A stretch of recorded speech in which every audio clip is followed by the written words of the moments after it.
Hello everyone, and welcome to the video. This video is sponsored by Clip Studio Paint. Clip Studio Paint is an amazing digital art program that is incredibly versatile and comes with so many useful features for all kinds of work, from comics to 3D assets and even animation.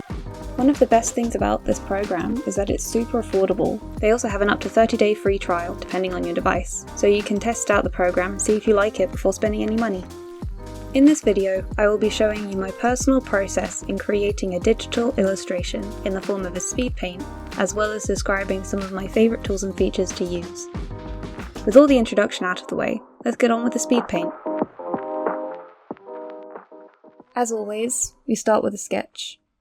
I have a few rough concept drafts in the background just to help me get an idea of what I wanted to create. The idea I had for this drawing was a sort of homage to a recent tattoo that I got of a snake on my forearm. I ended up not going with this first sketch, as you'll see in a moment. I wanted something with a little bit more gesture to it. At one point you can see me draw a gesture line like I did just then, to get the idea of something a little bit more laid back.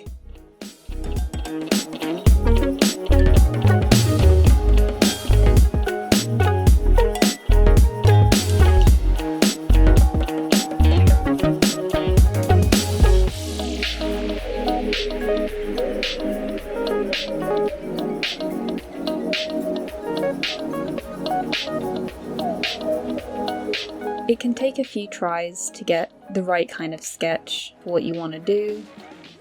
Sometimes if you're like me, you can create a sketch and then completely ignore it when you start adding more detail.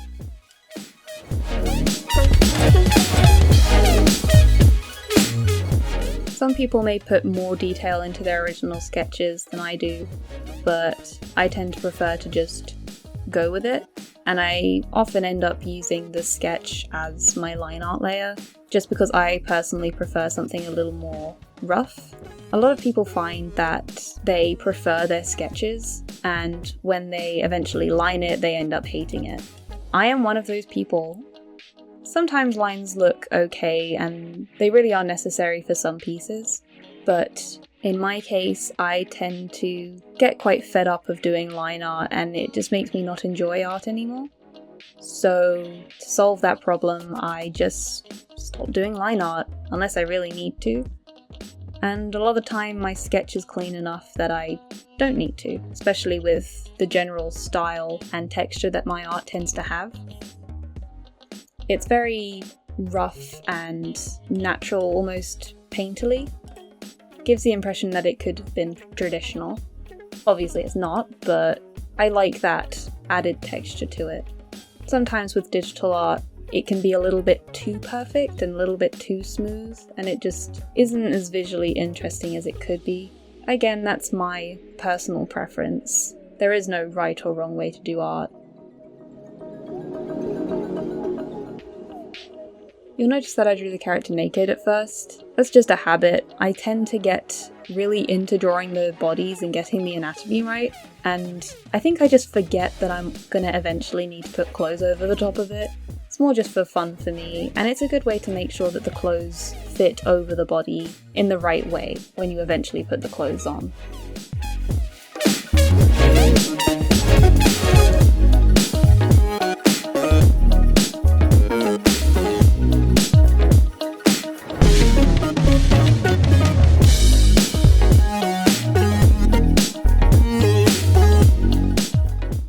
You'll also notice a few times throughout the sketch process that I changed my mind with the mouth a lot. That's kind of something that happens for most of my drawings. I'm not good with the mouth. The mouth is always a struggle for me. I didn't want this drawing to be too melodramatic, which was the direction it seemed to be going at this point. I wanted it to be a little more happy and blissful, so I ended up changing the mouth to a smile later on, which is something I'm notoriously bad at. But I think I ended up creating something that worked quite well.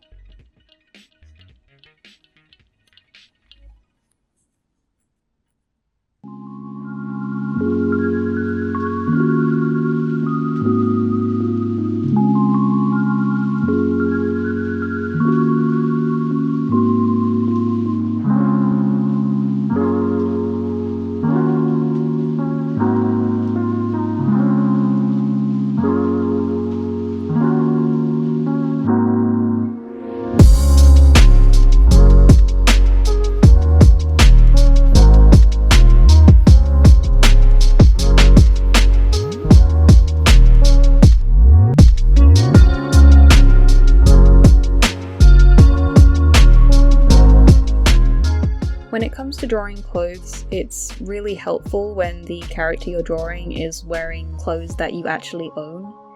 It means that you're able to use them for references and also just generally have a better idea of how they fit and how they move. I'm terrible at drawing shoes and feet most of the time. However, because I actually own these boots, I was able to go pick them up and hold them in the position that I wanted to draw them in and just copy it, which is very successful in this drawing.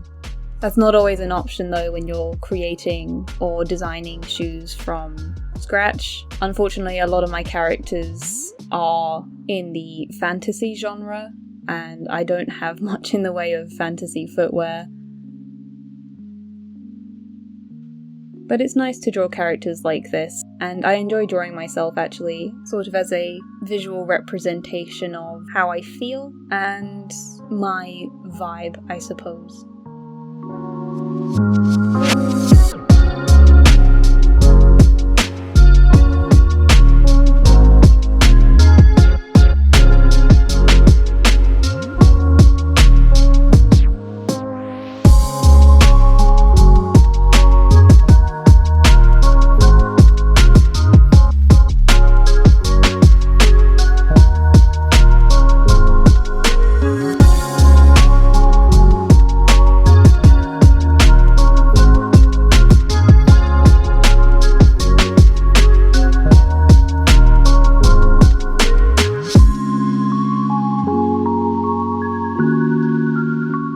The jacket was a last-minute decision. I think it was a good one in the end. There was a lot of negative space, and it was a little bit too plain.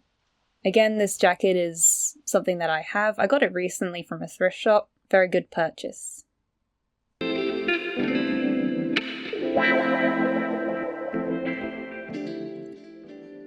And here we are doing the smile. This is the smile I ended up going with. I'm quite happy with it. I ended up putting some teeth in there. Kind of an awkward smile, which is very fitting.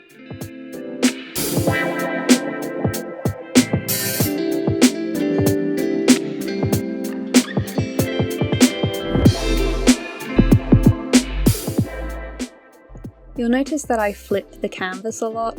That is because I have a shortcut on my pen that allows me to flip the canvas just by clicking it.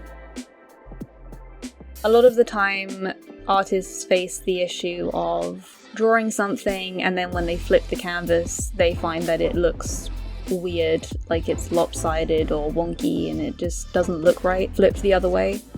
I have this issue a lot as well, which is why I developed this technique of just constantly flipping as I'm drawing to make sure that it looks okay either way, so it all looks a little more even.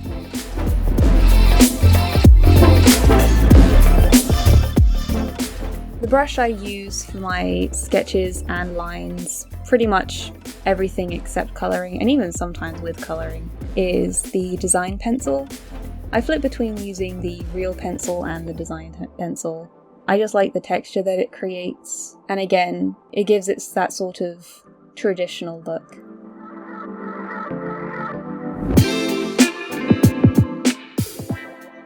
If you're curious about the layout of my program, you may notice that it's kind of similar to Size layout. That's because that's the program I used to use before this one, and it's just what I'm used to. It's quite easy to change the layout of the program. You have the Windows menu at the top that allows you to open up all the different tabs and windows for all of the tools that you find you use most. Allows you quick access to those. I tend to not use a lot of tools myself. I, again, prefer the organic look, all of the texture of doing things by hand. For example, I don't use the fill bucket tool, I just colour in myself. For colouring in, I use a gouache brush, because again, it creates that texture.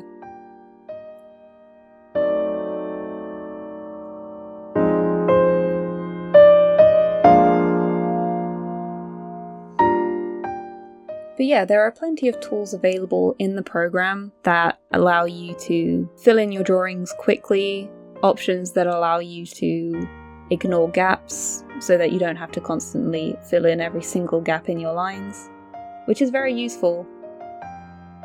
There are also plenty of tools that other creators have made that you can find in the Assets store, which is another great thing about this program.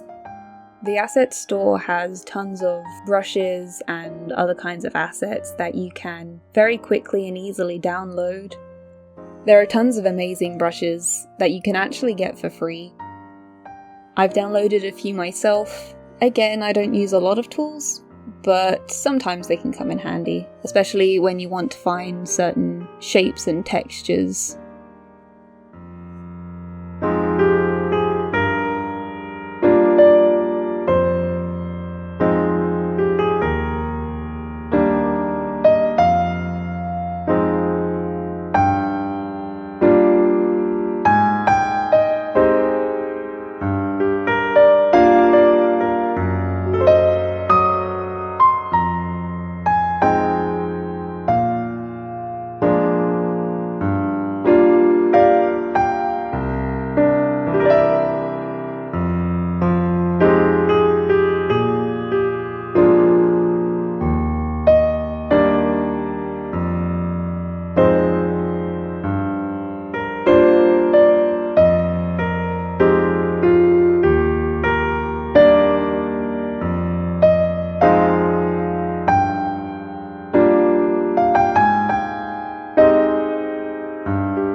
Another personal choice I make with my art is to do almost everything on one layer.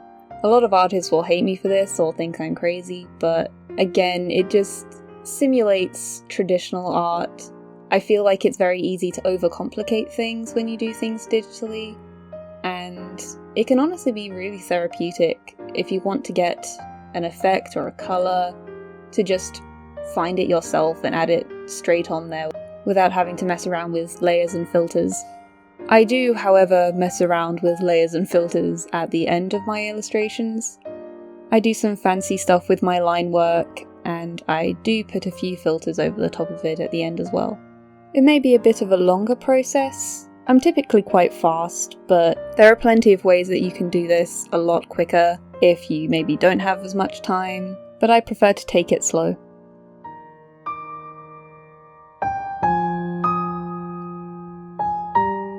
It's important that you actually enjoy what you're doing and enjoy the process, and that's a discovery I made fairly recently, and after making that discovery I've enjoyed art a lot more, and I'm more likely to be quite proud of what I've created instead of quickly despising it after posting it.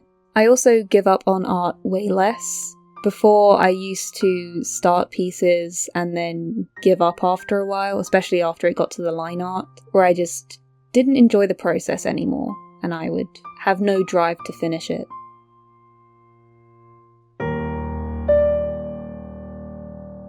First and foremost, art should be an enjoyable thing, and I think it's easy to forget that in this mission for success.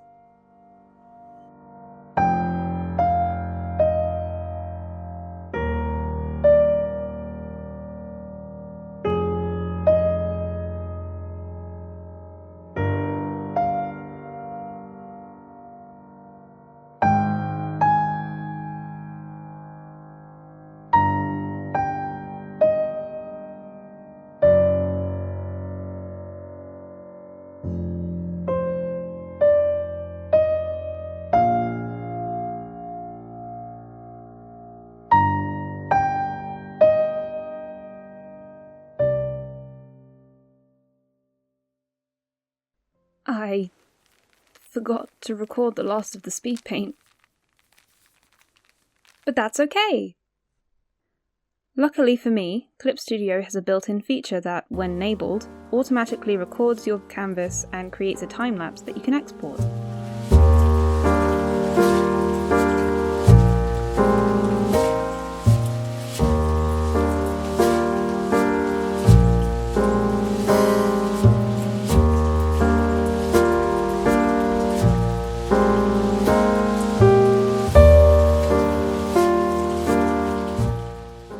Thank you all for watching the video.